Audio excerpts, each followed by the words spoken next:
Hey everybody, welcome back. Welcome back to the Isabella Banks YouTube channel. I am so sorry I am late today. Just as I was getting on, then I discovered there was a problem with my microphone. But apologies to everyone who has been waiting. Thank you so much for being here and for waiting for me. So, shall we get started? Let's get started, shall we? Okay. For those who are new to this channel, I'm Wheezy, and as always, it's a pleasure to be here with you this evening. It's always a pleasure to be here. There's so much going on that I cannot wait to share with you this evening. Okay, let's see.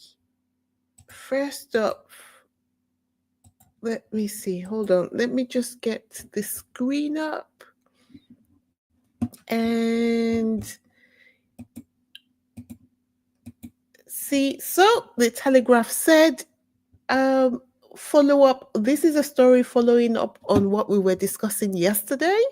So, the Lesotho chief, the Telegraph said that they had this exclusive. Lesotho chief slams Prince Harry for ghosting the kingdom. And the Sussex Squad, rewind. Who is that again? It was so ridiculously funny to see all that played out in social media today over this issue because the Sussex Squad, I think, have had some time to rest, to rejuvenate, and they were like not letting the Telegraph get away with it. They dragged the author of this article, the reporter Fiona Parker, they dragged her from here to hell today. They did not let her breathe. They literally called everyone in Lesotho to come out and verify the story. First of all, who is this guy? Turns out Chief Theko is not Princesso's biological brother. In fact, he's not even a play cousin.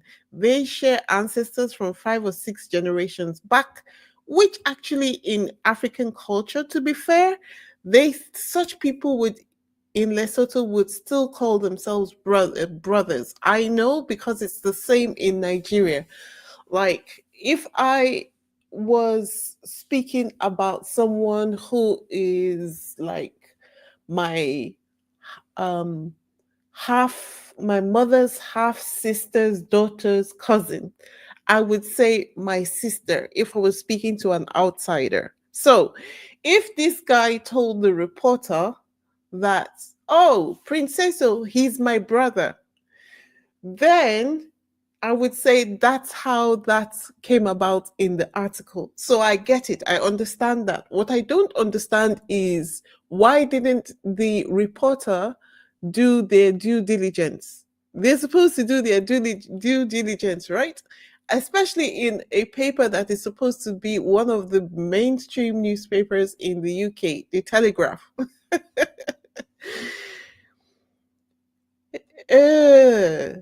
But as soon as they saw someone who was ready to talk to the media, they got so excited. They forgot their responsibility to the public to check the identity of the person that they were speaking to.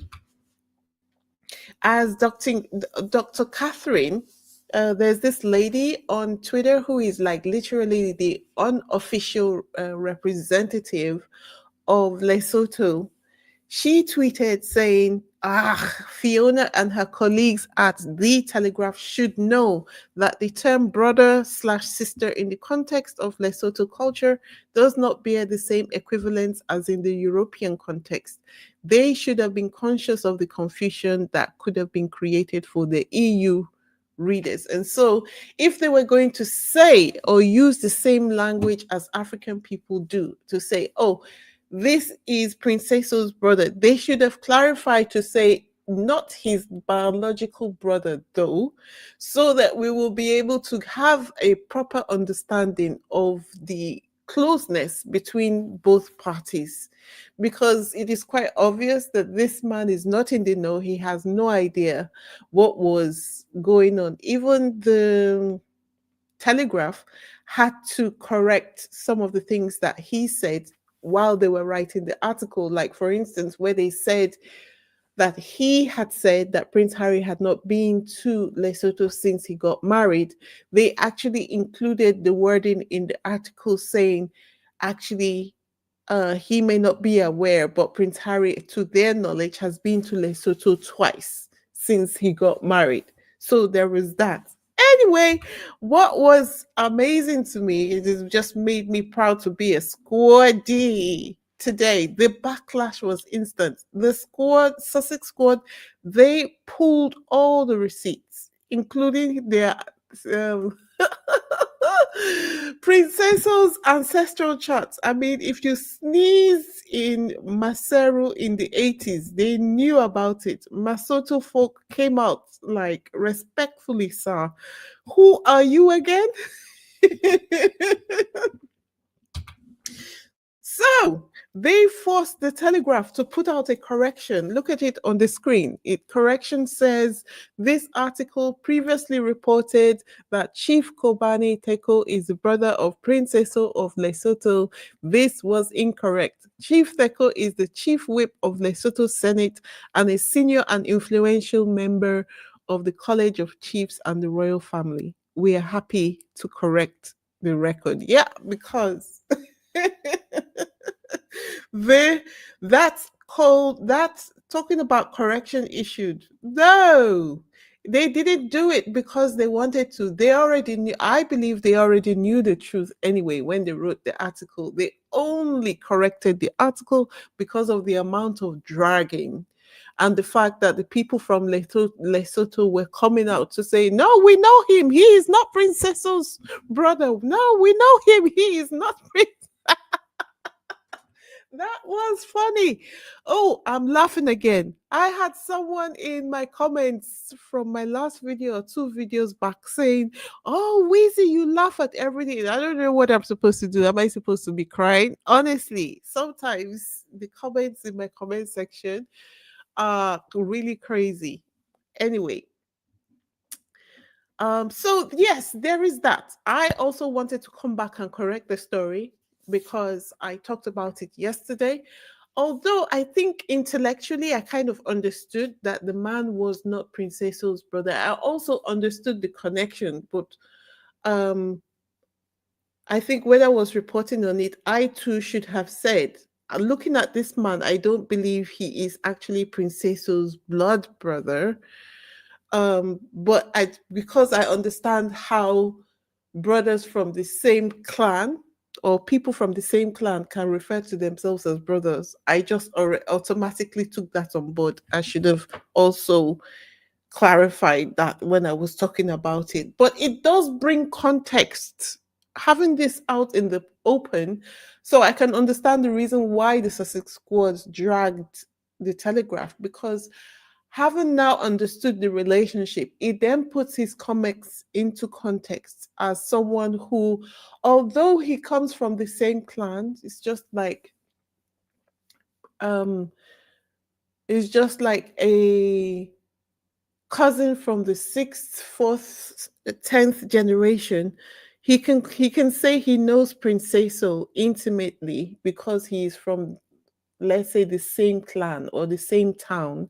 But does he actually know the daily goings on of Prince Cecil? No, he doesn't. So his commentary is really not definitive of the ongoing situation in Lesotho. That's it.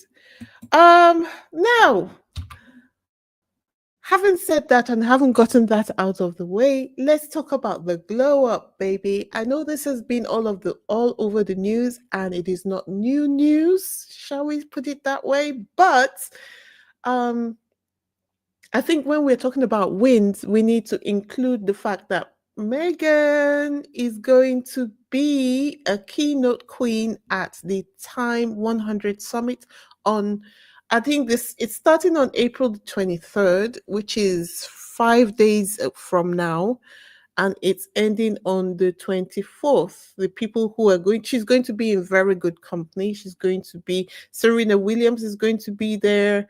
Netflix CEO Ted Sarandos is going to be there. And Meghan, front and center, perhaps crowned in Dior and dignity, as we love to see her crowned. Meanwhile, our Duke is going to be heading to the Living Legends of Aviation Awards, hosted by none other than John Travolta. Harry is going to be honoring the aerial fire crews who battled those brutal fires in California, kind of like real heroes honoring heroes, which is really nice, actually, that these men make out the time to do stuff like this, because these crews, they flew hundreds of missions in insane conditions, saving homes, families, entire neighborhoods, and having their own peers, people who have done well in the field, giving them their flowers. Kind of like um this is what the mission looks like. This is what service looks like. Before we dive into this royal mess any further, do your girl a solid. Hit that subscribe button. If you love a little truth with your tea, don't forget to ding that bell. Ding, ding, ding, because the palace machine does not rest, and neither do we. So, continuing on, shall we? While Harry and Meghan are out here doing God's work, Prince William is somewhere in the royal dungeon, like soon they'll pay. Like the word, like a James Bond villain. He is probably constantly rubbing his hands together. He's probably sitting in a chair with a white cat on his lap, facing the wall in a black chair, rubbing his hands together, waiting for when he will be made appointed king so that he can do and wreak destruction, or as much destruction as he can, on Harry and Meghan. Because can someone tell me the reason why Prince Harry has just rehired Jason Knauf, the same aide who accused Meghan of bullying royal staff? Jason just got named CEO of Earthshot Prize, and I swear the man just responds like a video game villain. Someone said that it's getting closer any day now that this relationship will be thrust into the open in what it really is. But until then, we can only just but talk around it. Uh, the royal family loves hiring the hitmen, but they don't want to show the security footage. So where's the independent bullying report they commissioned is what I have to say about this. We are waiting and we have got time. I would say release the bullying report. I don't know what can be done to get them to do that. But I wish that Harry and Meghan could get the royal family to release that bullying report so that they can stop using it as a weapon to go after Harry and Meghan. It would be so lovely because you know that they will keep bringing it out anytime they have Harry and Meghan have something great that they are trying to do. The only other alternative is for Harry and Meghan to elevate beyond the point where they have to listen to what low level people like the Daily Mail have to say about them or their business ventures. Let me look at your comments.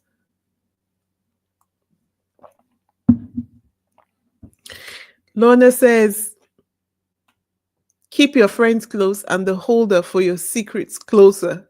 Honestly, that is what came to my mind. That's what came to my mind, honestly. Now, heads up, guys, there is a controversy bubbling, which is going to have almost the same impact as the Sentebale one. It seems like the new tactic is to target all of Prince Harry's charities, like get into the staffing, see how they can get to the staff of the charities to see what they can do to betray Harry and Meghan, because this new controversy is bubbling up. So Prince Harry's charity cut ties with a Muslim group over anti-Israel comments. Okay, um, it's sensitive, it's complicated, and it might hit the headlines tomorrow or over the weekend. Because the charity, apart from this article, has also written a letter to Harry and Meghan demanding that they apologize for cutting their funding to their group. And this Muslim group is a US based group, and the founder called Israel an anti apartheid state and backed Palestine liberation. Now, Harry and Meghan have put it out there that they are um, neutral when it comes to political matters. They only comment on humanitarian issues. So that's about the much that I'm going to say about this particular story, but I'm fully expecting this to be a storm because of the kind of commentary that goes with it and how hot the topics being discussed are. I'm fully expecting that this is going to be another storm. So, guys, tighten your seatbelts because it's about to get real again. But before I go into the full facts of the matter, I'm going to wait for the story to develop a bit more. Just so you know, though, it's coming. It's coming. And just before I go, this one is just for laughs. So the Chinese people are having the most amount of fun at the moment. The Chinese embassy dropped a meme dragging White House Secretary Caroline Leavitt for wearing a made in China dress while bashing China. Now, you all know if you have not been on TikTok, you need to go on TikTok. If no other reason, it's to see all the TikToks that the Chinese are making of the situation regarding the tariffs that President Trump has put on Chinese products. So the Chinese people are fighting back, exposing the various suppliers of all the luxury brands. And each time any of the officials, White House officials, says anything negative about China, the Chinese people come out and create the most hilarious memes. Look at this one on the screen. It says the Chinese embassy is once again trolling White House Secretary Caroline Leavitt for wearing a dress made in China. They have the dress from their website, the price of the dress, and a picture of her wearing the dress. How do honestly, honestly, this is the our arrogance showing, and the Chinese people don't have time, are not accepting are not accepting this silently. They are fighting back, exposing everything. I don't know whether Trump thought this situation all the way through, because the Chinese people are wiping the floor with the American people right now, and I don't know how much longer America can hold off. I think that the tariffs at the moment are on everything except tech products like phones, computers, and so on. But if I was China, I would say let the tariffs be on all our products, because right now what they are doing, I love it. I am here for it. If I had that kind of money, I the Chinese people have me looking at how to get a ticket, how much a ticket to China is. I've never thought of going to China, but right now I feel like going to right now I feel like going to China.